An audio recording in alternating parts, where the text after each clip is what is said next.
রামিসা হত্যায় সস্ত্রীক ঘাতক রানাকে আদালতে হাজির। অভিযোগ গঠন আজ, ন্যায় বিচারের প্রত্যাশা স্বজনদের।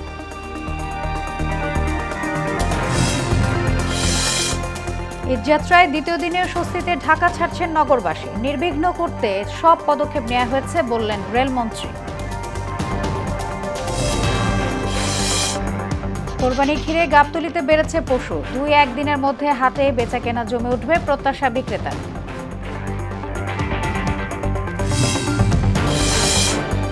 এবং ফরিদপুরে যাত্রীবাহী বাস অ্যাম্বুলেন্সের মুখোমুখি সংঘর্ষে নিহত 5। হামে সিলেট, ময়মনসিংহ, নোয়াখালীতে 3 জনের মৃত্যু।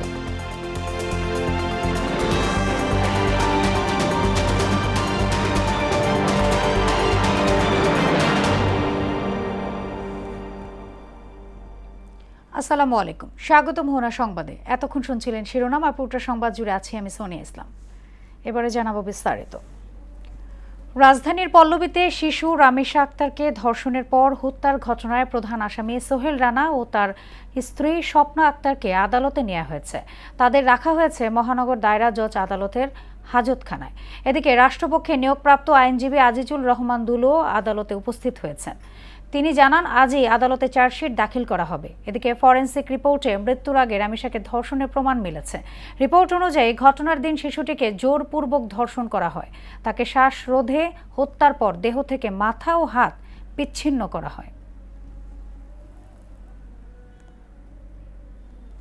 দর্শক, এই বিষয়ে আরো জানাতে পুরান ঢাকার সিএমএম কোর্ট থেকে আমাদের সঙ্গে যুক্ত হচ্ছেন সহকর্মী এমদাদুল হক খান। আমরা চলে যাচ্ছি তার কাছে। এমদাদুল, রামিসার হত্যার মামলার চার্জশিট ঘিরে কি তথ্য আপনার কাছে আছে আমাদের জানাবেন।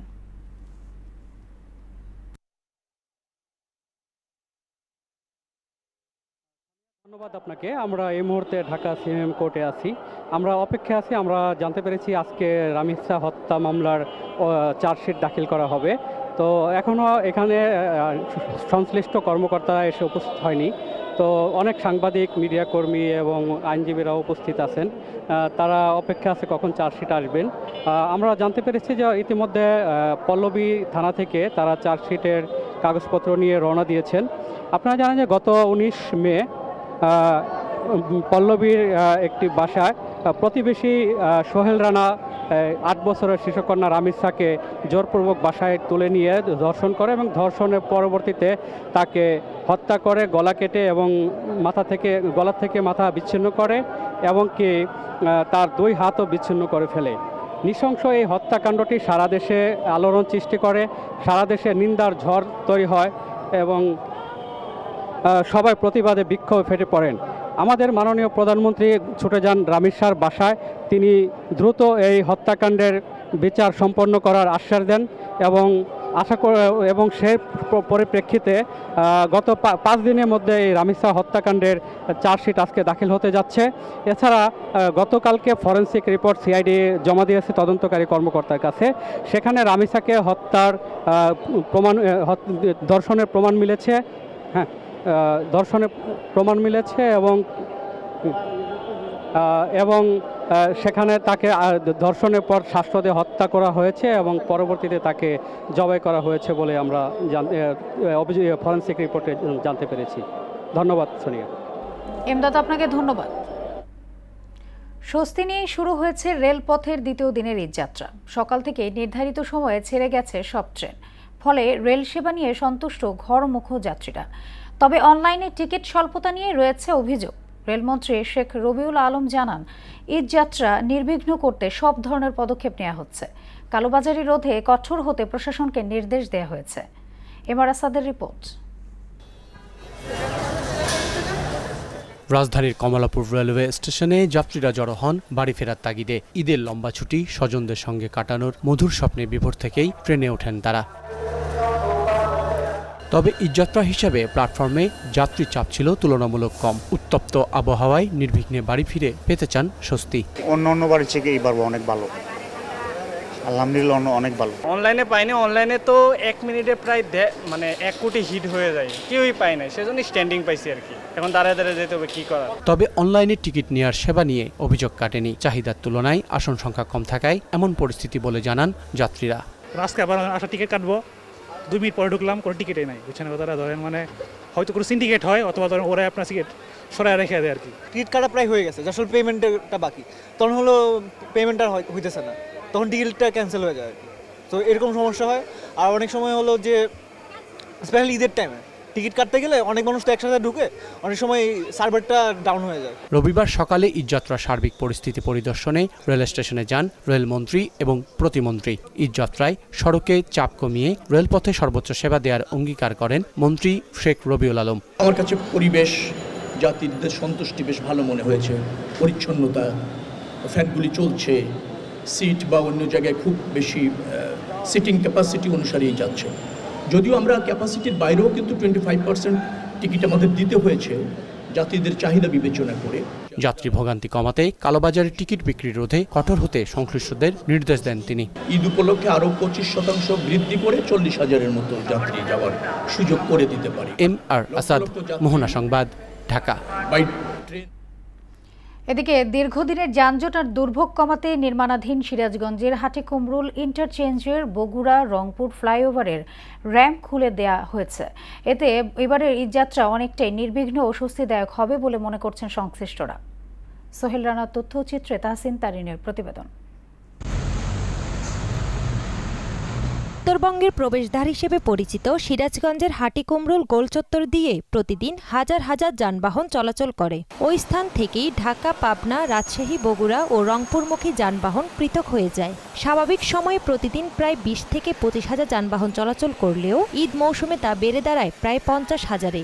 এর ফলে প্রতি বছরই ওই মোড়ে সৃষ্টি হয় দীর্ঘ যানজট ও চরম ভোগান্তি। উত্তরাঞ্চলের ঈদযাত্রা স্বস্তি আনতে হাটিকুমরুল ইন্টারচেঞ্জ লেনটি খুলে দেওয়া হয়েছে। এতে যানজট কমে স্বস্তি ফিরবে বলে আশা করছেন যাত্রী, চালক ও সংশ্লিষ্টরা। অনেক গাড়িগুলো থাকবে, চাপ থাকবে গাড়িগুলো যাত্রীদের ভোগান্তি থাকবে না। ড্রাইভাররা ওভারটেকিং না করে সবাই যদি সিরিয়াল মানে যায় তাহলে যানজট রাস্তাঘাটে কম হবে। কোনো যানজট নাই, পুলিশ যদি ঠিকভাবে কাজ করে তাহলে যানজট হবে না। কর্তৃপক্ষরা কাজ করলে অবশ্যই আরো সুষ্ঠুভাবে নিয়ন্ত্রণ করলে অবশ্যই ভালো হবে। এই হাটিকুমরুল ইন্টারচেঞ্জ তৈরি হবার পর থেকে এখন দেখছি আমরা দুদিন আগে যে বগুড়ার লেনটা খুলে দিয়েছে, এ কারণে যানজটের কোনো সম্ভাবনা নেই। উত্তরবঙ্গগামী প্রায় 60% যানবাহন ওই লেন ব্যবহারের ফলে ঈদযাত্রা আরো স্বস্তিদায়ক হবে এমন আশার কথা জানালেন এই কর্মকর্তা। এখন আর হাটিকুমরুল ইন্টারচেঞ্জ কেন্দ্রিক কোনো ধরনের যানজটের সম্ভাবনা নাই।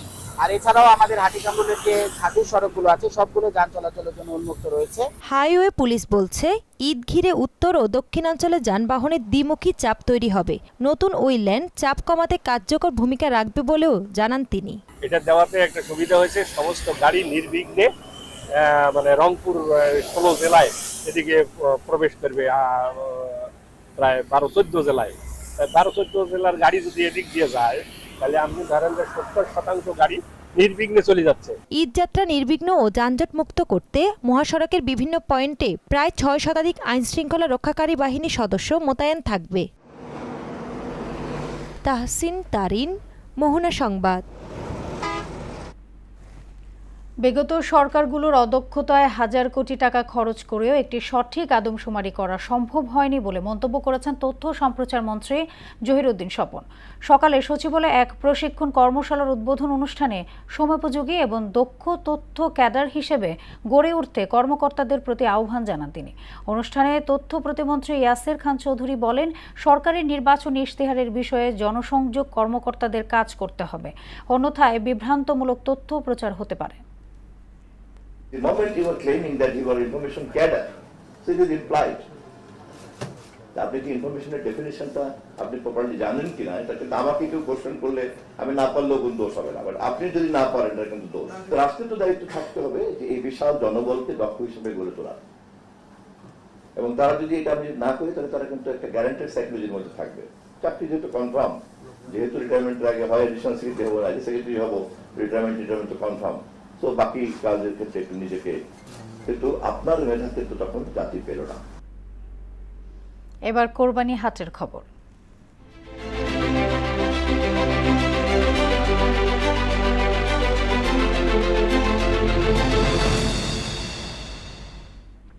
কোরবানি ঘিরে রাজধানীতে জমে উঠেছে পশুর হাট। হাটগুলো জুড়ে দেখা মিলছে বড়, মাঝারি এবং ছোট আকারের গরু।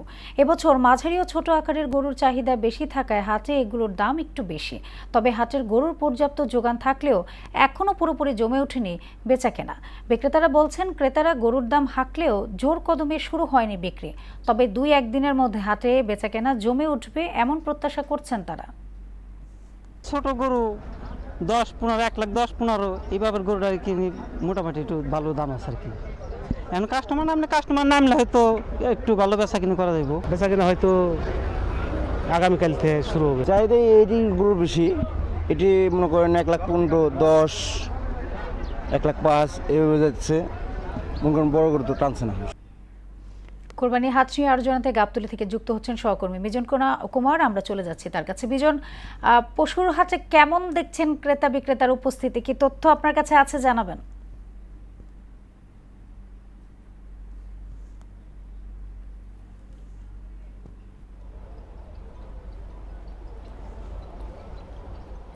সোনিয়া, আপনাকে ধন্যবাদ।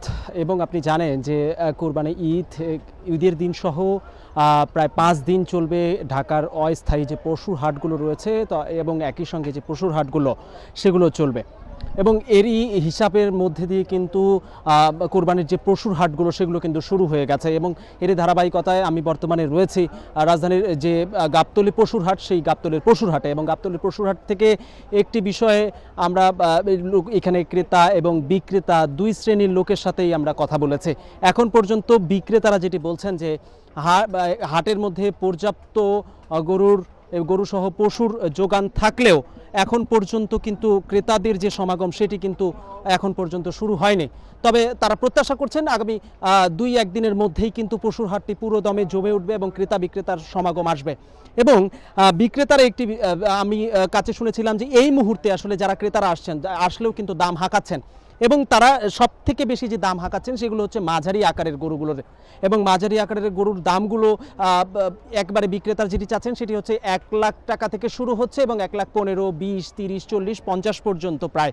এবং বড় যে গরুগুলো রয়েছে সেগুলো 2 থেকে 3 লাখ এবং সর্বোচ্চ 4 লাখ, 5 লাখ পর্যন্ত আমরা লক্ষ্য করছি। এবং এই দাম যারা হাঁকাচ্ছেন, আমরা এর পরিপ্রেক্ষিতে যখন ক্রেতা যারা রয়েছেন তাদের সাথে যখন কথা বলছি, তারা একটি বিষয় অভিযোগ করেছেন, যারা বিক্রেতা তারা কিন্তু নির্দিষ্ট একটি দামের মধ্যেই কিন্তু তারা বিক্রি করবেন, সেটা কোরবানির আগে হোক কিংবা পরে। এবং তারা কিন্তু একটি বিষয় বলছেন যে বিক্রেতারা যারা রয়েছেন তারা কিন্তু অনেক বেশি, মানে গরুর আকার তুলনায় বেশি দাম চাচ্ছেন, এমন একটি অভিযোগ তারা করেছেন। তারা একটি বিষয় প্রত্যাশা করেন যে বিক্রেতা যারা রয়েছেন তারা যেহেতু নির্দিষ্ট একটা সীমার মধ্যেই বিক্রি করবেন, সেহেতু সেই সীমাটার মধ্যেই যেন দামটা চাওয়া হয় এমন একটি প্রত্যাশা করেছেন এবং তারা এই বিষয়টি জানিয়েছেন। এবং কিছুক্ষণ আগে সোনিয়া আপনাকে জানিয়ে রাখি যে র্যাবের অতিরিক্ত ডিআইজি তিনি আজকে এখানে এই হাটটি পরিদর্শন করেছেন। তিনি একটি বিষয় বলেছেন যে জাল নোট শনাক্তের জন্য তারা কঠোর অবস্থানে রয়েছেন, একই সঙ্গে ওয়াচ টাওয়ার রয়েছেন, সেগুলো দিয়েছেন এবং সব ধরনের নিরাপত্তা তারা দেবেন। সোনিয়া, এই ছিল গাবতলী হাটের সর্বশেষ চিত্র। বিজন, আপনাকে ধন্যবাদ। এদিকে জমে উঠতে শুরু করেছে রাজশাহী ও নরসিংদীর পশুর হাট। বিভিন্ন উপজেলা ছাড়াও আশেপাশের জেলা থেকে পশু আসছে এখানে। যদিও দাম নিয়ে পাল্টাপাল্টি অভিযোগ করেছেন ক্রেতা বিক্রেতারা। আর হাটের নিরাপত্তায় সিসি ক্যামেরা স্থাপন সহ সর্বোচ্চ নিরাপত্তা ব্যবস্থা নেওয়া হয়েছে বলে জানালেন ইজারাদাররা। সানিউল আলম রাজু ও মাহবুবুর রহমানের প্রতিবেদন, জানাচ্ছেন ডলি বিনতে মনোয়ারা। রাজশাহীর সিটি হাট সহ জেলার বিভিন্ন হাটে এখন পর্যাপ্ত কোরবানির পশুর সমারোহ। জেলার বিভিন্ন উপজেলা ছাড়াও আশেপাশের জেলা থেকে ট্রাক ভর্তি পশু আসছে এসব হাটে। পশু সরবরাহ বেশি থাকলেও ক্রেতার উপস্থিতি তুলনামূলক কম, তাই কিছুটা হতাশ খামারিরা। তাদের দাবি পশু খাদ্য সহ পরিচর্যায় খরচ বেড়ে যাওয়ায় বেড়েছে উৎপাদন ব্যয়, তাই কাঙ্ক্ষিত দাম না পেলে লোকসানের মুখে পড়তে হবে। সকাল থেকে গরু আইনে একটা ক্রেতা আমাকে জিজ্ঞাসা করেনি যে কত দাম। তুলনামূলক কমই আছে গত বছর থেকে, পাটিও কম। কাস্টমার নাই তো, গরু সব ধরে আছে, ধরলেন বেচা কেনা হচ্ছে না। কাস্টমার বলছে দাম বেশি, যারা বিক্রি করতে আসছে ওরা বলছে কম দাম। ইজারাদাররা বলছেন হাটে সর্বোচ্চ নিরাপত্তা ব্যবস্থা নেওয়া হয়েছে। পুরো এলাকা সিসিটিভি ক্যামেরার আওতায় আনা হয়েছে। ক্যামেরার ভিতর আওতাভুক্ত। দ্বিতীয়ত আমাদের এই সিটি হাটে স্বেচ্ছাসেবক টিম আছে 200 মতো কর্মী আছে, যারা মানুষের সেবা দেওয়ার জন্য নিয়োজিত আছে। নিরাপত্তার জন্য আমাদের প্রশাসনিক কর্মকর্তারা আছে। জেলার মোট চাহিদা 3,71,058টি পশু। কোরবানির জন্য প্রস্তুত করা হয়েছে 4,63,011টি পশু। ফলে উদ্ধৃত 92,000 পশু দেশের বিভিন্ন জেলায় সরবরাহ করা হবে বলে জানালেন জেলা প্রাণী সম্পদ কর্মকর্তা। এই উদ্বৃত্ত গরুগুলো আমাদের বিশেষ করে ঢাকা, চট্টগ্রাম সহ দেশের নানা প্রান্তে চলে যায়। এদিকে জমে উঠেছে নরসিংদীর পুটিয়া সহ জেলার স্থায়ী অস্থায়ী 48টি পশুর হাট। বিভিন্ন প্রান্ত থেকে আসা গরু ব্যবসায়ীরা হাটে নিয়ে এসেছেন নানা জাতের গরু। পশু খাদ্যের দাম বেশি হয়, লালন পালনে খরচ বেশি, কিন্তু দাম কম বলছেন ব্যবসায়ীরা। আর ক্রেতাদের অভিযোগ বেশি দামের। দাম বলতেছে, কম বলতেছে। যে দামে পড়তা পড়ছে তার কম বলা। আমরা টাকা দিয়ে নিয়েছিলেন 90,000 টাকা, গরুর দাম মূল্য কত 1,20,000 থেকে 30,000 টাকা। বেশি দাম। সার্বিক নিরাপত্তায় আইনশৃঙ্খলা বাহিনীর সদস্যের পাশাপাশি কাজ করছে স্থানীয় স্বেচ্ছাসেবী সংগঠন।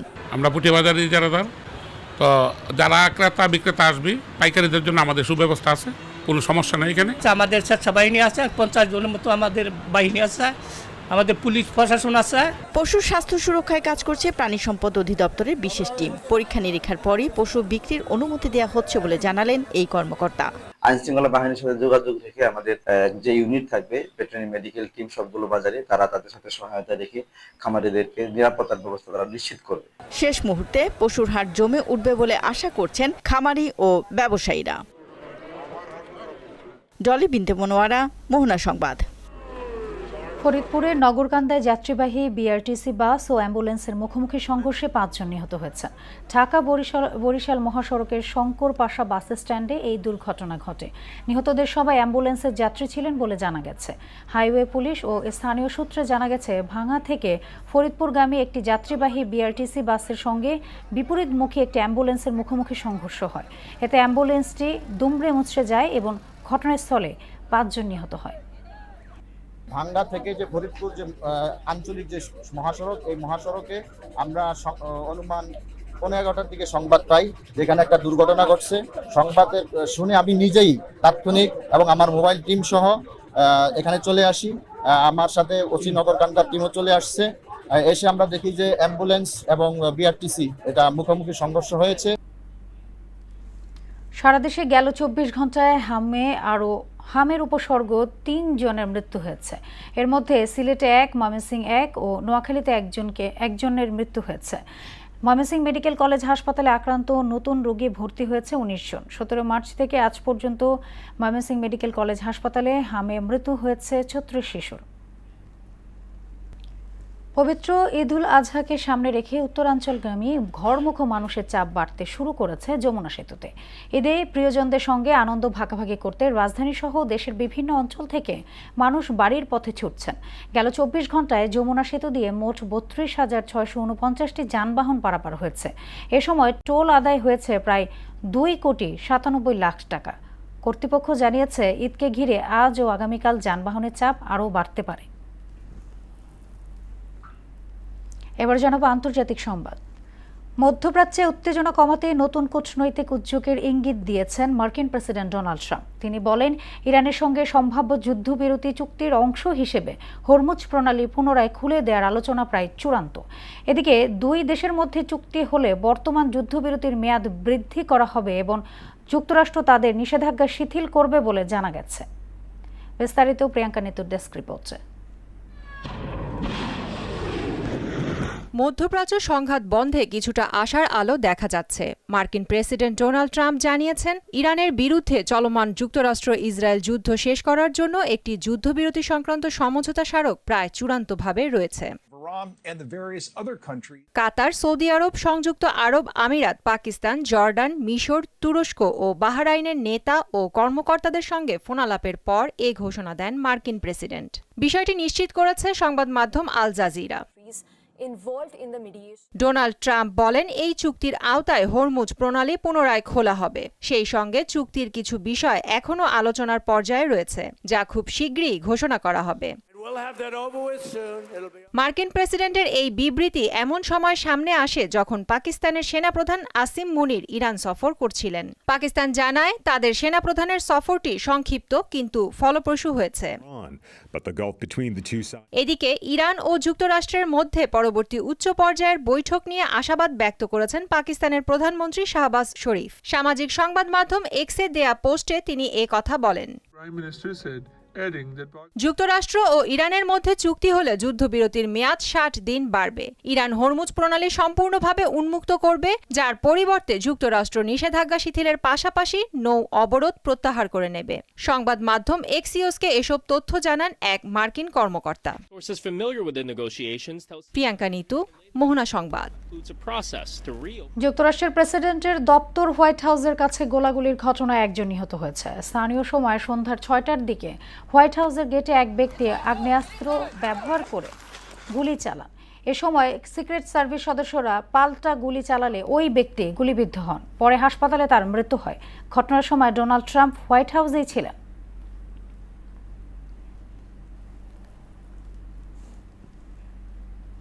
খেলার খবর, ক্রিকেট। বোলার অ্যাকশন অবৈধ কিনা ম্যাচ চলাকালীনই তা যাচাই করতে পারবেন আম্পায়াররা। লাল বলের টেস্ট ক্রিকেটে ফ্লাড লাইট জ্বললে ব্যবহার করা হবে গোলাপি বল। সময় কমছে টি20 ইনিংস বিরতির। আর ওয়ানডে ম্যাচে মাঠের মাঝে ঢোকার সুযোগ পাবে কোচ নিজেই। এমন সব পরিবর্তনের প্রস্তাব উঠবে 30 মে আহমেদাবাদে অনুষ্ঠিত হতে যাওয়া আইসিসি সভায়। সেখানে অনুমোদন পেলে এই নতুন নিয়মগুলো আগামী 1 অক্টোবর থেকে কার্যকর হতে পারে, যার মধ্যে একটি ম্যাচ চলাকালীন করা যাবে বোলিং অ্যাকশনের পরীক্ষা। আম্পায়াররা এআই প্রযুক্তি ব্যবহার করে এই পরীক্ষা করতে পারবেন।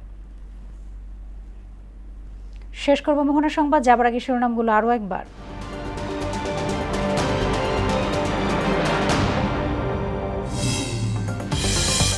রামেশা হত্যায় সস্ত্রীক ঘাতক রানাকে আদালতে হাজির। অভিযোগ গঠন আজ, ন্যায় বিচারের প্রত্যাশা স্বজনদের।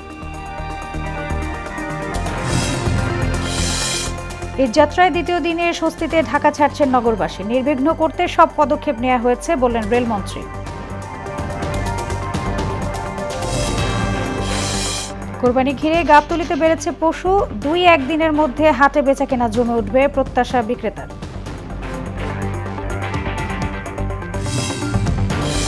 এবং ফরিদপুরে যাত্রীবাহী বাস অ্যাম্বুলেন্সের মুখোমুখি সংঘর্ষে নিহত 5।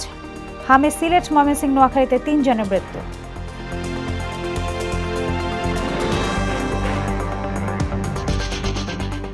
এই ছিল মোহনা সংবাদে। পরবর্তী সংবাদ বিকেল 5:30টায়। এর আগে বিকেল 3টায় দেখবেন সংবাদ এক নজরে। মোহনার সবশেষ খবর জানতে ভিজিট করুন www.mohana.tv। সংবাদ দেখতে পারেন ফেসবুক, ইউটিউবে। এতক্ষণ সঙ্গে থাকার জন্য ধন্যবাদ সবাইকে।